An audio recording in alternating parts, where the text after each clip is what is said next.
जैसी करनी वैसी भरनी। आज सबको ये कहना चाहता हूं कि वापस जाके मैं ये टीवी शीवी तो जेल से निकालूं ना, मैं एयर कंडीशन भी निकालें जेल से। हुकूमत का अदालत और पीटीआई को धोखा। तौहीन अदालत का केस रात भर क्या होता रहा।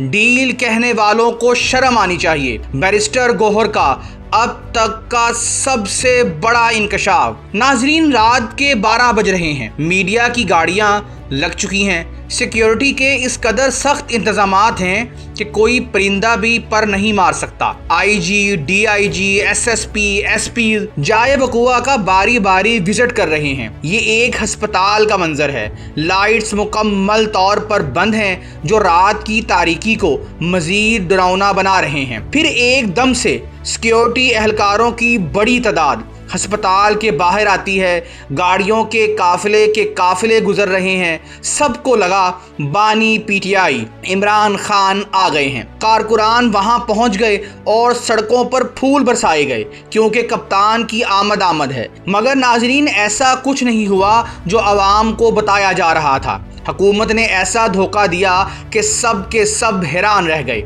आप देख रहे हैं हमारा डिजिटल चैनल MBS तजिया। नाजरीन, आपको कल की वीडियो में खबर दे दी थी कि अस्पताल कप्तान को मुंतकिल तो किया जाएगा मगर शफा में ही किया जाएगा, इसकी गारंटी नहीं थी। कल रात सुप्रीम कोर्ट के ऑर्डर की किस तरह धज्जियां उड़ाई गईं, कप्तान के अहले खाना को कैसे धोखा दिया गया और बैरिस्टर गौहर ने अब तक का सबसे बड़ा फैसला क्या किया है। आपसे दरख्वास्त है कि वीडियो को आखिर तक देखें और वीडियो पसंद आए तो उसे लाइक करें और दूसरों के साथ शेयर करें। नाज़रीन, पाकिस्तान की सियासत में एक बार फिर ऐसा मोड़ आ गया है जिसने कई अहम सवालात को जन्म दे दिया है। बानी पीटीआई इमरान खान को अस्पताल मुंतकिल करने के मामले पर हुकूमत, अदालत और तहरीक इंसाफ एक दूसरे के आमने सामने नजर आ रहे हैं। गुज़िश्ता रात अडयाला जेल से इमरान खान को तिब्बी मुआयने के लिए अस्पताल मुंतकिल किया गया, लेकिन जिस अस्पताल का हुक्म सुप्रीम कोर्ट की जानिब से दिया गया था वहाँ ले जाने की बजाय इन्हें पिम्स अस्पताल मुंतकिल किया गया और फिर तिब्बी मुआयने के बाद दोबारा अडयाला जेल पहुंचा दिया गया। अब सवाल ये है कि आखिर इमरान खान को शफा अस्पताल की बजाय पिम्स क्यों ले जाया गया। क्या हुकूमत ने सुप्रीम कोर्ट के हुक्म की रूह के मुताबिक अमल किया या सिक्योरिटी सूरत हाल को बुनियाद बनाकर फैसला तब्दील किया। और सबसे बड़ा सवाल ये है कि इस सारे मामले के बाद तहरीक इंसाफ का अगला कदम क्या होगा। नाजरीन, दस्तयाब मालूमात के मुताबिक इमरान खान को 20 और 21 अगस्त की दरमियानी शब इंतहाई सख्त सिक्योरिटी में अडयाला जेल से अस्पताल मुंतकिल किया गया। इब्तदा में इतला सामने आई कि इन्हें शफा अस्पताल मुंतकिल किया जाएगा, लेकिन बाद में सिक्योरिटी सूरत हाल के पेश नज़र इन्हें पिम्स अस्पताल ले जाया गया जहाँ इनके तिब्बी मुआयने के लिए माहिर डॉक्टरों की टीम मौजूद थी। हुकूमती मौक़िफ़ के मुताबिक माहिर अमराज चशम, माहिर अमराज कल्ब और फिजिशियन समेत मुस्तनद डॉक्टरों ने इमरान खान का मुआयना किया।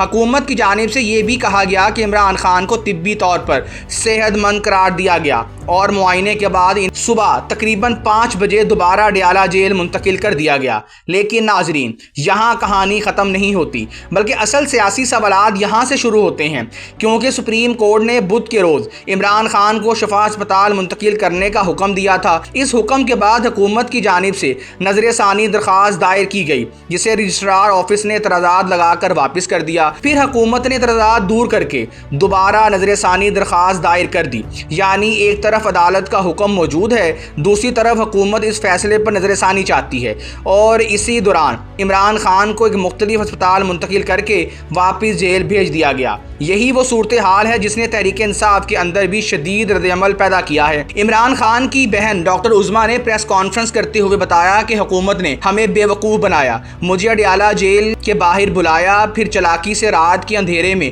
पिम्स अस्पताल ले गए, आंख का इंजेक्शन खान को लगाया और शफा अस्पताल ले जाने के बहाने दोबारा से अडयाला जेल ले गए। उन्होंने बताया कि कैद तन्हाई की वजह से इमरान खान खान का जहन मफलूज हो गया है। इनका कहना है कि इमरान खान के मुताबिक 10 माह इनसे किसी ने बात तक नहीं की। कप्तान ने कहा कि मैं डटा हुआ हूं, सुहेल अफरीदी से कहो अपनी मूवमेंट तेज करे। जबकि दूसरी जानिब इमरान खान के जाती मौलिज डॉक्टर फैसल सुल्तान का कहना था कि मुझे पुलिस शफा अस्पताल ले गई और मुबैना तौर पर अगवा किया गया। अब पीटीआई ने भी तौहीन अदालत का केस दायर कर दिया है। पीटीआई के चेयरमैन बैरिस्टर गौहर ने इस मामले पर इंतहाई सख्त सियासी मौक़िफ़ अख्तियार करते हुए कहा कि शायद कुछ दिन बाद हम इस असम्बली का हिस्सा ना रहें, और साथ ही उन्होंने ये भी कहा कि आपको अपने स्टाइल की जमहूरियत मुबारक हो। यानी पीटीआई मुल्क भर की असम्बलियों से इस्तीफे देने जा रही है। अगर ये फैसला हो गया तो नून लीग हुकूमत के लिए बड़ी मुश्किल पैदा हो जाएगी। सोशल मीडिया पर लोगों का कहना है कि इमरान खान के साथ जुल्म हो रहा है, ऐसा नहीं होना चाहिए था। वो मुल्क का हीरो है और एक बड़ा लीडर है। जबकि बाज़ लोगों ने कहा कि जिस किसी ने भी पीटीआई को प्रेस कॉन्फ्रेंस करने का मशवरा दिया है उन्होंने बुरा किया है। वो पीटीआई के गद्दार हैं। बहनों को मीडिया टॉक नहीं करनी चाहिए थी।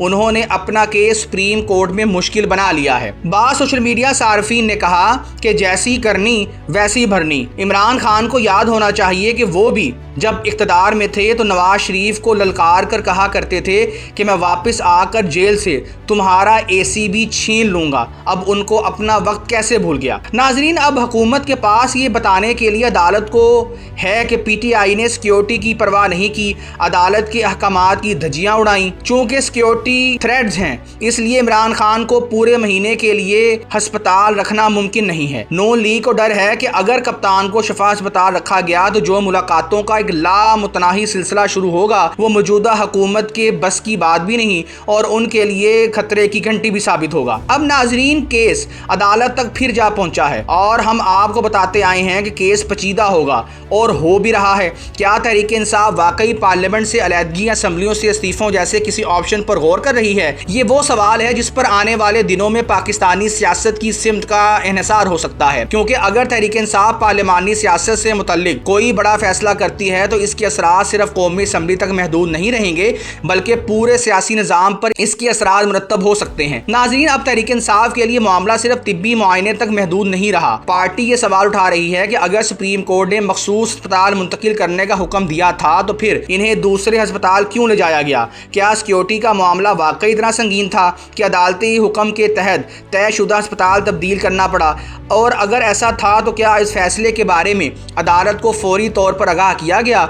नाजरीन, यही वो नुकात हैं जो आने वाले दिनों में कानूनी बहस का हिस्सा बन सकते हैं, क्योंकि जब किसी सियासी तौर पर इंतहाई अहम कैदी की सेहत और अस्पताल मुंतकली का मामला अदालत उज़्मा के सामने हो तो हुकूमत और मुतल्लिका इदारों के हर इक़दाम पर सवाल उठना फितरी बात है। उधर वफाकी हुकूमत ने दोबारा नजरसानी दरख्वास्त भी दायर कर दी है और ज़राए के मुताबिक चीफ कमिश्नर इस्लामाबाद की जानिब से रजिस्ट्रार ऑफिस के एतराज़ात दूर करके मुतफर्रिक दरख्वास्त दायर की गई है। इसका मतलब वाज़ेह है कि हुकूमत सुप्रीम कोर्ट के फैसले पर नजरसानी चाहती है और मामला अभी मुकम्मल तौर पर ख़त्म नहीं हुआ। दूसरी जानिब इमरान खान को वापस जेल मुंतकिल किया जा चुका है तो अब सब की नजरें अगली अदालती कार्रवाई पर होंगी। नाजरीन, इस सारे मामले का एक और सियासी पहलू भी है, क्योंकि इमरान खान की सेहत का मामला पहले ही तहरीक इंसाफ के लिए इंतहाई हसास मौजू बन चुका है। पार्टी मुसलसल ये मौक़िफ़ अख्तियार करती रही है कि इमरान खान को मुनासिब तिब्बी सहूलियात और मुकम्मल तिब्बी मुआयना फराहम किया जाए, जबकि हुकूमत का कहना है कि इन्हें ज़रूरत के मुताबिक इलाज और तिब्बी सहूलियात दी जा रही हैं। यही तजाद अब सियासी कशीदगी को मजीद बढ़ा रहा है और जब बैरिस्टर गौहर जैसे अहम रहनुमा असम्बली से बाहर होने का इम्कान जाहिर करते हैं तो इससे ये तासुर भी पैदा होता है कि तहरीक इंसाफ आइंदा दिनों में हुकूमत पर दबाव बढ़ाने के लिए कोई बड़ा सियासी कदम उठा सकती है। वज़ीर आला सुहेल अफरीदी ने भी अब 40 लाख लोगों को इस्लामाबाद लाने का ऐलान कर दिया है। अब सवाल ये है कि अगर वाकई असम्बली से अलहदगी का फैसला किया जाता है तो इसका फायदा किसको होगा? क्या हुकूमत दबाव में आएगी या तहरीक इंसाफ खुद पार्लियामानी मैदान में अपनी मौजूदगी का एक अहम प्लेटफॉर्म खो देगी? पाकिस्तान की सियासी तारीख में असम्बलियों से इस्तीफों और पार्लियामानी बाइकाट के फैसले पहले भी देखे जा चुके हैं। बाज़ औक़ात ऐसे फैसलों ने हुकूमतों पर दबाव बढ़ाया और बाज़ मौके पर सियासी जमातों को ही इसके नताइज भुगतना पड़े। इसलिए तहरीक इंसाफ के लिए भी ये फैसला आसान नहीं होगा। नाज़रीन, दूसरी जानिब वफाकी वज़ीर तारक फजल चौधरी की जानिब से इमरान खान को बैरून मुल्क भेजे जाने का इम्कान का भी जिक्र मौजूद है, जो सियासी हलकों में नई बहस पैदा कर सकता है। अगरचे इस हवाले से किसी हतमी फैसले की तस्दीक सामने नहीं आई, लेकिन ऐसे बयान ने अफवाहों और कयास आराइयों को जरूर हवा दी है कि अब इमरान खान डील कर रहे हैं। मगर सवाल यह है कि क्या इमरान खान की सेहत सेहत अस्पताल मुंतकली, अदालती अहकामात और सियासी मुज़ाकरात सब एक ही बड़ी सियासी हिकमत अमली का हिस्सा बन सकते हैं, या फिर ये तमाम मामलात अलग अलग हैं। फिलहाल हतमी तौर पर कुछ कहना कबल उस वक्त होगा, लेकिन एक बात वाज़िया है कि इमरान खान की अस्पताल मुंतकली का मामला अब सिर्फ सेहत का मामला नहीं रहा, बल्कि ये अदालती, हुकूमती और सियासी कशमकश का मरकज बन चुका है। एक तरफ सुप्रीम कोर्ट का हुक्म, दूसरी तरफ हुकूमत की नजरसानी दरख्वास्त, तीसरी तरफ तहरीक इंसाफ का शदीद रद्द-ए-अमल और चौथी तरफ असम्बली से मुमकिना अलहदगी का इशारा, जबकि पांचवी तरफ वज़ीर आला खैबर पख्तूनख्वा सुहेल अफरीदी का 23 सितंबर को लॉन्ग मार्च। ये तमाम अवामिल मिलकर आने वाले दिनों में सियासी दर्जा हरारत मजीद बढ़ा सकते हैं। नाजरीन, अब असल इम्तहान हुकूमत का भी है और तहरीक इंसाफ का भी। हुकूमत को यह साबित करना होगा कि उसने तमाम इक़दाम कानून और सिक्योरिटी तकाज़ों के मुताबिक किए, जबकि तहरीक इंसाफ को भी अपने अगले सियासी कदम के बारे में इंतहाई सोच समझ कर फैसला करना होगा, क्योंकि अवाम की नज़रें अब सिर्फ इमरान खान की सेहत पर नहीं बल्कि इस पूरे मामले के सियासी अंजाम पर भी लगी हुई हैं। क्या सुप्रीम कोर्ट हुकूमत की नजरसानी दरख्वास्त मंजूर करती है? क्या इमरान खान को दोबारा किसी अस्पताल मुंतकिल किया जाएगा? क्या तहरीक इंसाफ असम्बलियों से मुतल्लिक कोई बड़ा फैसला करेगी? और क्या ये मामला हुकूमत और अपोजिशन के दरमियान एक नई सियासी महाजराई का आगाज बन सकता है? यही वो सवालात हैं जिनके जवाब आने वाले दिनों में सामने आएंगे। आपके ख्याल में हुकूमत ने इमरान खान को शफा अस्पताल की बजाय पिम्स मुंतकिल करके दुरुस्त फैसला किया, या सुप्रीम कोर्ट के हुक्म पर मुकम्मल अमल होना चाहिए था? और बैरिस्टर गौहर का यह कहना कि शायद कुछ दिन बाद हम असम्बली का हिस्सा ना रहें, क्या ये महज सियासी दबाव है या तहरीक इंसाफ वाकई कोई बड़ा फैसला करने जा रही है? अपनी राय कमेंट में ज़रूर बताएं। वीडियो पसंद आए तो लाइक करें, चैनल को फॉलो करें और बेल आइकॉन ज़रूर दबाएं, ताकि पाकिस्तान की सियासत से मुतल्लिक हर अहम खबर और तज्जिया आप तक बर वक्त पहुँचता रहे।